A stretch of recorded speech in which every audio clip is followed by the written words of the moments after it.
अस्सलाम वालेकुम। कुछ हमारे क्लाइंट्स ने बहुत जल्दी अपना वेट लॉस का जो रिज़ल्ट है वो अचीव किया and the results they were really very amazing.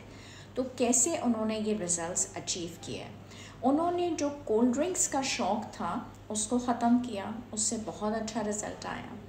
साथ ही साथ उन्होंने पिज़्ज़ाज़ और बर्गर्स का जो शौक़ वो रखते थे उसको ख़त्म किया।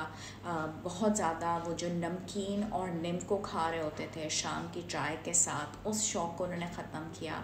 उसके बाद वो पैकेज जूसेस का इस्तेमाल बहुत करते थे जिसमें कि बहुत सारे वो जूस के डब्बे और इनका इस्तेमाल था। फिर मिठाइयों का इस्तेमाल एटलीस्ट उन्होंने 2 महीने के लिए बंद किया।